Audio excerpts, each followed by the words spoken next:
Hashtag Trending is brought to you this week by Alyssa, A Tale of Quantum Kisses, the adventure novel that explores our future relationship with superintelligence. Just released on Audible, narrated by Hashtag Trending's own host, Jim Love. Also available from Amazon and Kindle. Search for Alyssa, Elisa, and Jim Love, or just go to elyssabook.com. IT failures shut down airports in Europe and the US. Nvidia invests $100 billion into OpenAI. Sam Altman admits customer service jobs will be the first to go to AI. Microsoft picks Claude over ChatGPT's next version for coding tools. And lawyers keep citing fake AI cases. And judges are losing patience. Welcome to Hashtag Trending. I'm your host, Jim Love. Let's get into it. Air travel was thrown into chaos on both sides of the Atlantic this week, but for very different reasons. In Europe, a cyber attack on Collins Aerospace disrupted its Muse software, the software that handles check-in and boarding at major airports including Heathrow, Berlin, and Brussels. Staff had to switch to manual processes, and that meant long lines, cancellations, and packed terminals. It's a clear reminder of how dependent European airports are on third-party software and how one breach can ripple across borders. But in the US, the cause wasn't a hack. It was a severed fiber optic cable that knocked out communications at the FAA's Dallas TRACON Air Traffic Control Center. A seemingly unavoidable situation, but critics were quick to point out that the lack of a failover was just another sign that America's aging aviation systems are more vulnerable to interruption. A recent government report warned that dozens of FAA systems are already unsustainable. We've covered this in the past. Some of their systems are still using what we once called floppy disks. And if you've never seen one of those, well, you know how old these systems are. But even though modernization is underway, some of these systems won't be replaced for 6 years or more. And that's if everything goes according to plan.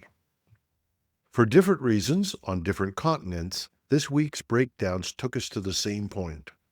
We're deeply dependent on aging and often unreliable technology to keep key services like air traffic moving. And when that fails, the consequences ripple worldwide. Sort of makes you wonder about the other infrastructure in our digital age, but that's a story for another day. Nvidia is not just the supplier of GPU chips anymore. It's become a major investor. Today, it announced that it's putting up to $100 billion directly into OpenAI. That's on the tail of an announcement that it was going to buy up to 4% of IBM, again for billions of dollars invested. So here's the good news. OpenAI is expected to take that money and spend it on Nvidia hardware. And in addition to that, Nvidia does get a non-controlling, non-voting stake in the company. More on that later. But this all sounds so matter-of-fact, even though the scale of this is jaw-dropping. The planned data centers that this investment will run in are going to need, estimates are, 10 gigawatts or more of power. That's the output of 10 nuclear reactors. That's enough to power 10 large cities. So there's good news in one sense. That's billions in new capital flowing into U.S. infrastructure. And after Nvidia lost the Chinese market, this is a big win. They're locking down their role as the backbone of AI in America. So what will that do for jobs? Well, that's still an open question. See, data centers aren't large employers. A lot of them are highly automated. How much Nvidia can really move onshore from Taiwan and TMSC? That's another question. And there's another catch. In many U.S. states, the cost of building new power plants and grid upgrades isn't paid for by the data centers that use the power alone. It gets passed along to all of the users of the service. And that means that consumers and other businesses could see higher electricity bills to fund new generation and distribution to support AI's appetite for power. I heard a story this morning was already complaining that in New Jersey, power rates had increased by 22%. This could become a big ripple through the entire U.S. The overall expansion could run up to $500 billion in capital costs for this alone. And we're not sure yet, but it appears that OpenAI is still moving forward with its Stargate partnership with Oracle and SoftBank. And there's more. IBM has announced its own wave of AI infrastructure investments. So suddenly, Sam Altman's statement that trillions would be required in investment doesn't seem so fanciful after all. Even as some analysts warn that AI hype could yet prove to be a bubble, it appears that the largest tech players remain firmly bullish on the future of AI growth. And hey, have they ever been wrong before? But before we leave this, I have one big unanswered question. I get it that Nvidia is putting up $100 billion and that the money has to be spent on Nvidia chips. Good thing. But what is Nvidia getting for its $100 billion besides a customer? Reports are that this investment is non-voting stock in OpenAI. Now, $100 billion is a lot of money to have no say in the future decisions of OpenAI. And while that might be a short-term influx of sales for Nvidia, where else is OpenAI getting its chips from? I'm not saying that Nvidia has not made a good deal. I'm just saying when you can't understand the deals that are being made, it makes you wonder if you really are in a bubble. We'll keep our eyes open and bring you up to date. Find me 3 people who haven't heard that AI can hallucinate and that it's been caught making up legal cases. And based on what we seem to hear and see, I'll bet that at least 2 out of the 3 would be lawyers. We've all heard about these cases. In 2023, the New York case where lawyers filed a brief citing made-up decisions like Varghese versus China Southern Airlines and Miller versus United Airlines. Even Michael Cohen, when he was being sued by Donald Trump, had, in his high-profile defense, got caught using an AI-generated fantasy as a precedent. And the courts are getting, what's the technical term for this? Oh yeah, pissed. This month, California's Second District Court of Appeal fined attorney Amir Mustafavi $10,000 after finding that 21 of the 23 cases he cited in an appeal brief were fabricated by ChatGPT. These are not isolated incidents. In May, a federal judge in California ordered 2 law firms to pay more than $30,000 for using bogus AI-generated research, and the judge even admitted he nearly cited the fakes himself. Researchers tracking the trends say that when they started looking earlier this year, they found a few cases a month. Now, they're spotting a few cases a day across the US, Canada, the UK, and Australia. Now, what's astonishing isn't just that lawyers keep getting caught, it's how many still seem unaware of the risks. Seasoned lawyers are making rookie mistakes, even as their young associates say they feel pressured to embrace AI tools. But courts are finally now moving to set rules. California judges must adopt AI use policies by December, and bar associations are weighing changes to their code of conduct. Until then, as one lawyer who got fined put it, we're going to have some victims, we're going to have some damages, we're going to have some wreckages.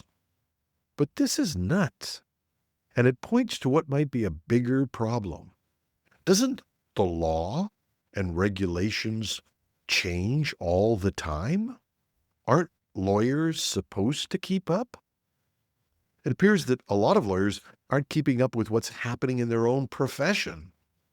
So it makes you wonder, for those of you who might ever be going into court, have the lawyers even read the cases they cite? If that's true, the problem isn't AI.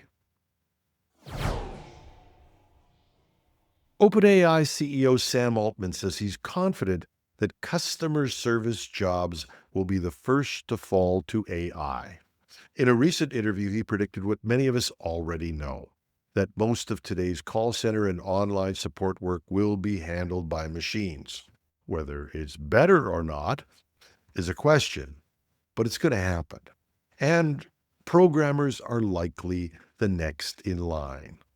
Altman had a great phrase for this, a punctuated equilibrium moment. What that means is where job changes that usually take decades happen in just a few years. He softened his earlier predictions that human support would vanish entirely, saying that roles that required empathy, like nursing or counseling, may not go away. No matter how good the advice of the AI is, you still want a human connection, he said. But not everybody agrees.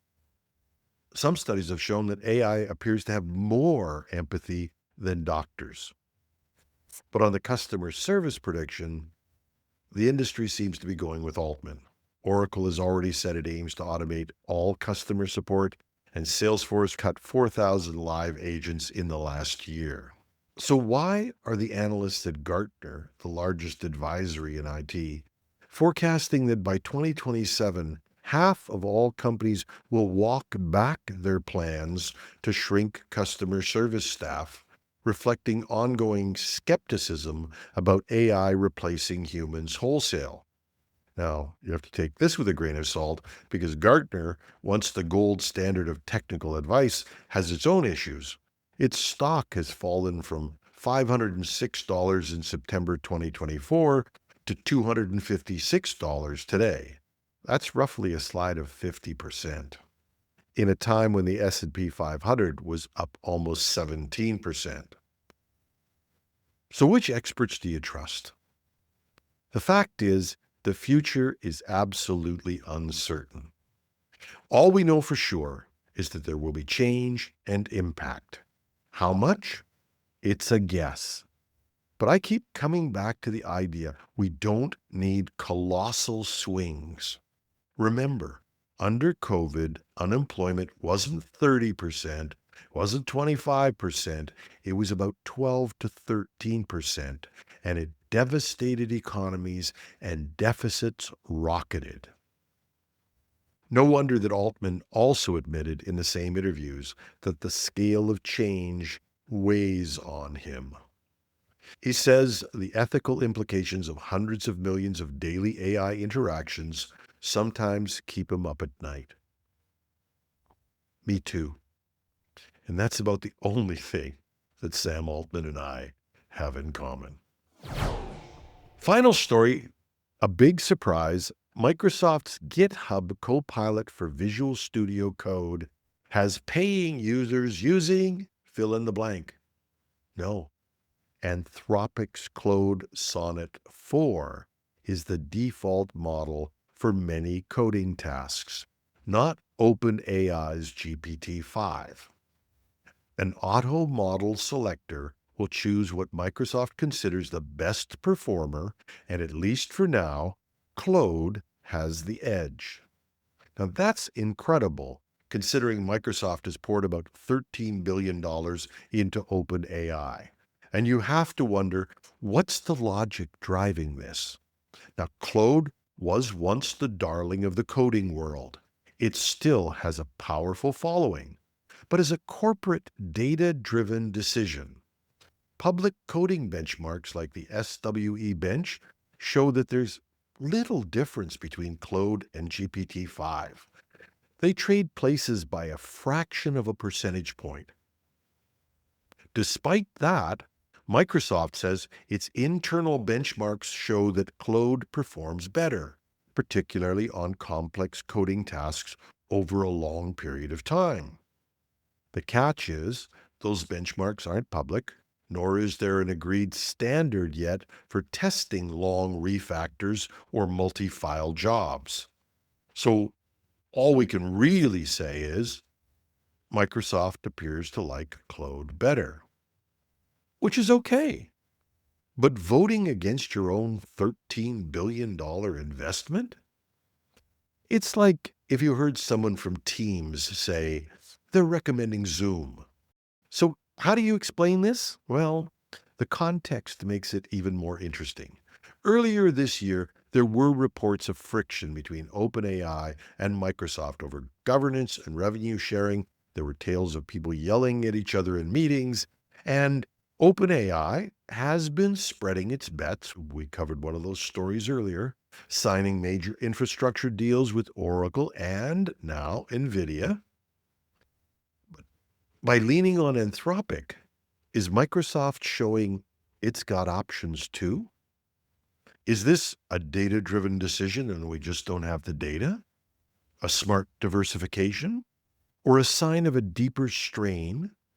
Or a negotiating tactic? All I can say is, it gets interesting. Watch this space. And that's our show. Thanks to all of you who've gotten in touch. It's always great to hear from you. You can reach me at technewsday.ca or .com. Just go to the Contact Us page, drop us a note. And as the new audiobook is launched, I'd be thrilled if you'd download it and give it a review. That's Elisa, E-L-I-S-A, Jim Love. Search for that on Audible, Amazon, and a ton more places. And as always, have a terrific Tuesday.